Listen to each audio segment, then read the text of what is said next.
Hey, this is Robert from Virtual Studio Set, and today I'm going to show you how to use our HD Virtual Set Pack 1 in Premiere Pro. So here's kind of an example of our different backgrounds that come with this set pack volume. And usually we have a pretty stuffy looking news person as an example, but today I thought we would have a little more fun and use this girl playing the guitar. And I'm not sure what chord she is playing there, but I'm sure it sounds super great. I haven't really done a whole lot of Chroma Keying work on this clip, but really I'm just going to kind of show you how to import the footage, bring it into Premiere, generally how to chroma key out your green screen, and then how to combine all the elements together and loop backgrounds and do all sorts of stuff. So let me open up Premiere here, and you'll kind of see what I just played through there just a second ago was this girl on the guitar in front of the different virtual backgrounds, and you can see down here on the timeline that they go between the different backgrounds that we have. So on our site, and I'll include a link to this on the bottom of the description on the YouTube video, you can just go to our site and look for the Virtual Set Pack 1. It comes with selections from all of these different virtual studio backgrounds. And so let's go. So I'm going to come back to Premiere, and the first thing that you would do after you purchase the files is unzip the files themselves. It'll come as one big large zip file, and then you will just basically unzip those files, and then you will open up the folder. So after you unzip your files, you'll see that you have all of these different video backgrounds and assets in the folder, and I'm going to import, basically select everything and import all of it into Premiere at the same time. So I'm going to select, I'm going to hit Command A, click and drag that into the project bin in my Premiere project, and all the files should then import. The first thing I'm going to do is select a background that I want to use as my first studio background.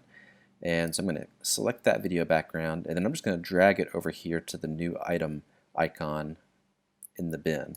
And what that'll do is that'll create a new sequence in Premiere with the settings of the virtual set itself, which will be 1920 by 1080 HD. If it's a 4K set, then it'll be in 4K as well. And I'm going to select this audio layer here because it's not being used. I'm just going to delete it. And so if I play through, you can kind of see that you basically have this looping virtual set background. Most of the backgrounds run for about 30 seconds or so, and a few of them have a video going on in the background that loops, and then at the very end it'll cut to a green screen, and that's to allow you to put in your own footage into this monitor area right there if you'd like to. If you'd like to just use the looping background as it is right there, then basically just navigate on your timeline to where that green screen comes in,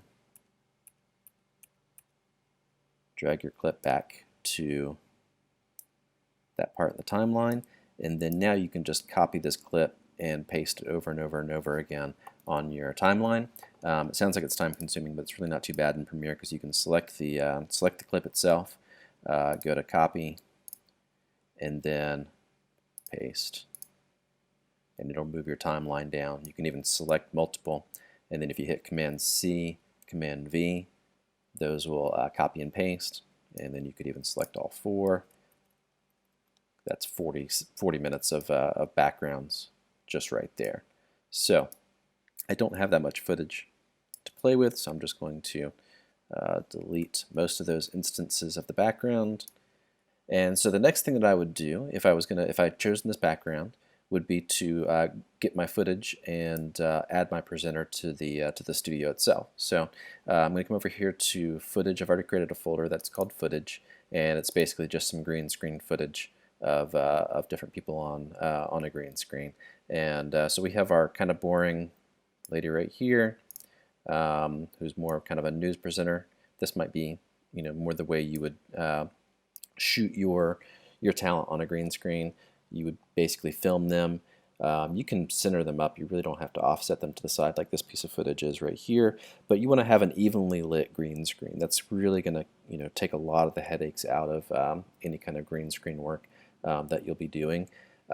This one right here, this picture of the video of the girl with the guitar, once I bring it down there, you can see that it's not quite as clean of a green screen shoot as this one is. It's got more shadows. The green screen itself isn't quite as clean as the other one is. So this one would take more work to kind of remove the green screen than this one, because it's just basically all flat, very little shadows. That's really what you want right here. This can be worked with, but you're going to have more headaches with the shadows and highlights and that sort of thing than you would. And it's kind of interesting that they shot this sideways. You can do that. You can shoot sideways with your camera, and then inside of Premiere, all you would do is you would select the video clip itself, come over here to the effects controls, come to rotation, and then you would rotate that clip 90 degrees.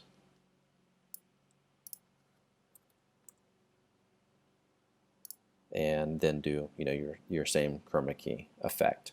So the first thing that you want to do, regardless of what kind of footage you're working with, is you want to crop out the excess footage in your screen, so that you're not trying to green screen out footage that isn't behind the main presenter. So you want to kind of scroll through your clip and see, what are the extremes of the clip. You'll see that this is about the furthest that she reaches right here.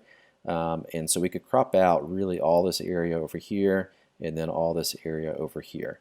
And it used to be that you would set up a new effect inside of Premiere that was called a garbage matte or a crop, and you could do either one of those things. The newer versions of Premiere have a masking opacity mask that you can set up, and so you'll just you'll select your clip, come to effects controls, and then find the opacity drop down, and then you can either draw a circle mask, a square mask, or a free draw mask with the pen.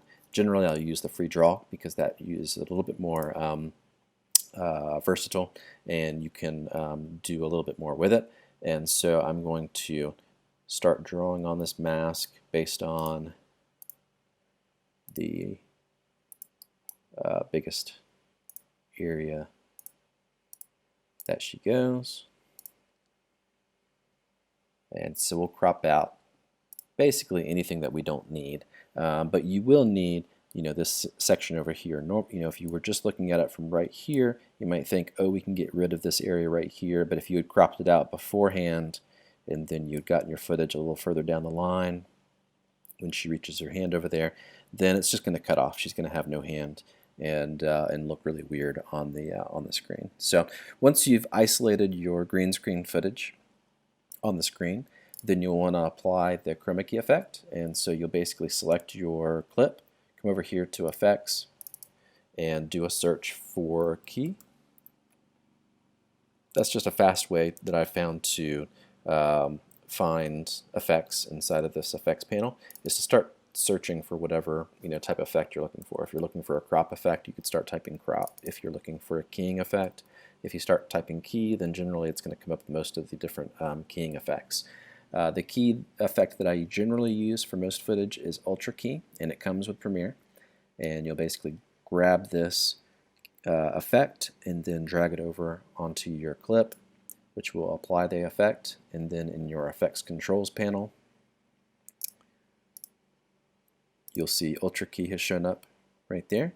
And the first thing that you'll want to do is sample the key green screen color in your scene. And so you'll use this eyedropper tool right there to come over to the footage, and then you'll just sample any of the green in the screen. And you'll see that even this piece of footage, there's still some kind of weirdness over here where the key just wasn't quite correct. One way to look at that without kind of seeing the rest of the footage, because it's kind of hard to see what's coming through and what's not. If you change this output to alpha channel, then you can see a little better what is getting keyed out and what's still kind of remaining. And so what I'll do is adjust some of these settings to remove some of that extra key that's coming through, or some of the extra screen that's coming through that shouldn't be showing. And so usually I'll start off adjusting the shadow and the highlight adjustments. Like so. You can also adjust the tolerance. You can soften the key a little bit. You can choke it up or down, and that sort of thing. A quick way to key or to get started with the settings, you can have they have different auto settings of kind of a relaxed key or an aggressive key, and those will just kind of get you started for the key. And then once you're satisfied with your key and the way it looks on your screen in the alpha mode, you can come back here to composite. All right, and so now that we have our presenter on the screen, we can do some fun things with her. We can just move her around. And so that's kind of why I was saying earlier, you can move your talent.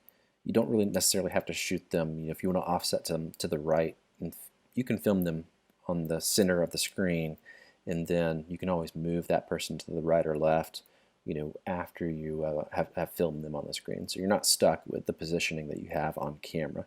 What you don't want to do is you don't want to zoom in so close that you're cutting off the head of the person, because then you really won't be able to move them up or down, because their head will be cut off in the final footage. So you want to kind of use as much, show as much footage on the camera as you can, but you can still move that person around a good bit in post-production. Even if you wanted to flip this person, now normally you would say, okay, well, this person's facing this way, so we are going to position them on this side of the screen because that just feels more comfortable. It's just weird to have somebody facing that way, that close to the edge on this side. But what you can do is you can also flip horizontally the footage itself. And so if she doesn't have any kind of text or logos on her shirt, then you really won't be able to tell whether or not if this footage has been flipped or not. So if you come back over here to the effects controls, or the effects bin, you can come over here and type in flip in the search area, and there's a horizontal and a vertical flip. And so I'm going to apply a horizontal flip to this footage, and then I'll reposition her and move this mask over. And another thing that you can do is if you have your project on the timeline and you want to see kind of quickly, what does the different backgrounds look like with your presenter in front of them. You can go ahead and set up your project this far, and then if you select the virtual set on the first layer there, and then you select another virtual set in the project bin, if you right-click on your layer and come up to replace with clip, and you say from bin, then it will replace this instance of the studio with whatever you have selected here. So I can select this one and say replace with clip from bin, and then we can kind of see what that looks like. I can come over here to this one, say replace with clip from bin, and you can kind of quickly scroll through different different studios and see which one works the best for what you're doing. So all the different things that come with this particular studio pack, we have multiple kind of news backgrounds, kind of a global news animation that you can use maybe as a background. You could blur it out, put some text in front of it, that sort of thing. There's some lower thirds that you can use in your productions. So there's this lower third right here that kind of animates into the scene. Reduce the resolution there so we can maybe preview it a little easier.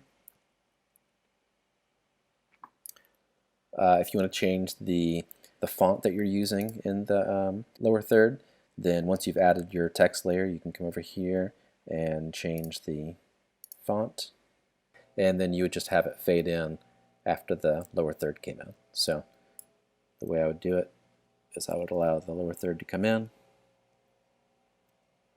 and then fade up that text graphic. So we come over to Effects, type in Fade, find the crossfade under Video Transitions. Oops, no.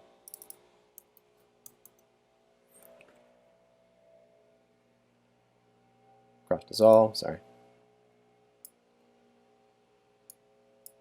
And so we would allow it to come in, and then the name of your person pops up like that. You can put some content information down here as well. Just do basically whatever you want it to do right there. We also have inside this studio pack, there is a 7-day forecast template. This is a little bit harder to do inside of Premiere, but it can be done. I'll create a new sequence with the 7-day forecast. Each of the 7-day forecasts comes with these 7 different icons that you can use, and these are transparent alpha icons like that. And so what you can do is you can crop, you can select this layer, crop out a particular icon you want to use, and then scale, move, and position it wherever you need it. And then you would just add text wherever you need it inside of here. So you could say, high of 90, low of 45, or something like that. And then you can kind of design this however you need it to do kind of a mock weather forecast for your graphics.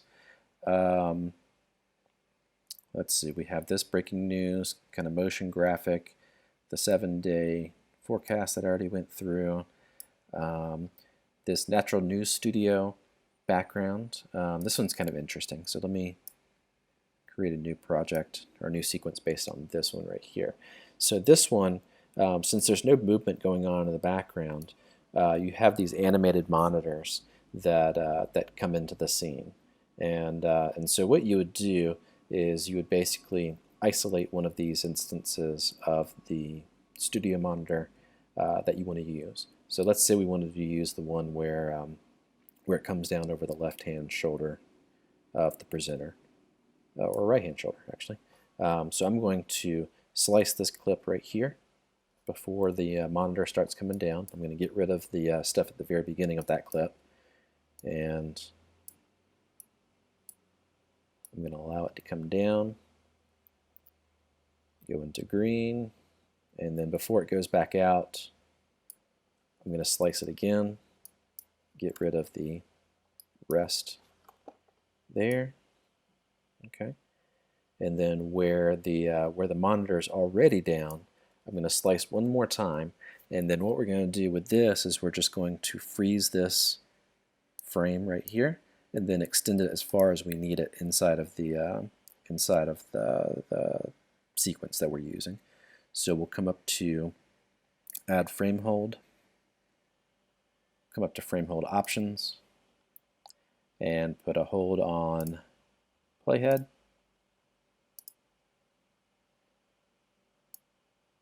And so now I can extend this piece of footage however long I want, and it always stays down and doesn't go back up. And so you may be asking, well, how do you get that piece of footage? How do you get a piece of footage of your own into this screen area right here inside of Premiere? And that is a great question. So let me show you how to do that real quick. It's basically the same idea as removing green screen in footage that you've shot on a green screen. So you'll basically just select the studio clip, come over to Effects, type in Key, go to Ultra Key, drag the effect down onto the studio layer, And then using the eyedropper, we will sample the green in the scene. Okay. And then we'll also do the same thing on this little clip for the intro part of it. All right. And so now anything that shows up on a layer beneath this studio will show up in this main area right here on the drop-down screen. And so what we've got to do is we've got to move our studio layer to the second layer, and then we have to add a piece of footage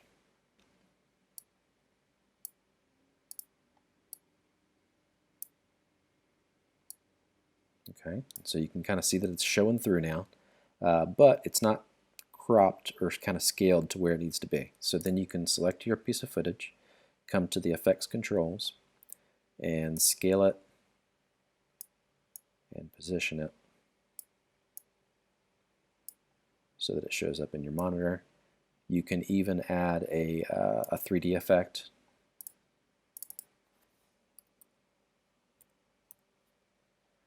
Basic 3D effect to your clip. That'll allow you to swivel and tilt your clip so that it kind of matches the same angle.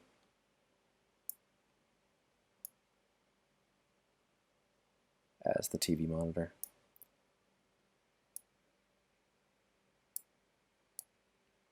And so now you'll see if I play through, monitor comes down, fades up, we've got our footage showing up in the screen, and then whatever is down here below on this layer will show through on this main monitor layer right there.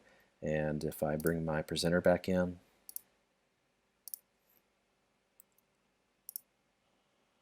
so yeah, so you can see that you can kind of build a pretty complicated scene based on just the Studio Pack 1 that you can get. And so there's a lot of options as far as what you can do with it. You have multiple backgrounds, multiple lower thirds, you've got weather graphics, you have different styles of background, you have more news backgrounds and then kind of more stylized, with the wood and that sort of thing. There's the motion graphics, and there's also a isolated animated monitor. So you also have just this animated monitor that you can work with inside the scene as well. So if you have a virtual studio background where you would like to add one of the 3D monitors, then you can isolate that monitor, put it in the scene where you want it, and even scale it, reposition it, and that sort of thing. Like I said, any of the scenes that have green screen monitors in them, you basically apply a chroma key effect to that scene, removes the green screen, and then you just put it on the second layer, and then you put your footage on the layer beneath that, and then you can put whatever footage you want into it. So we have a scene here that's just like that. Basically, you could put your own logo or graphics or footage into this main this area right here for all the green screen area, and same thing here. Although a lot of the studios themselves have at least a version that already has some footage in it so that you don't have to put in your own footage if you don't want to. You can also utilize the motion graphics that come in the Studio Pack. So anyway, that's basically how to use Studio Pack 1 inside of Premiere Pro.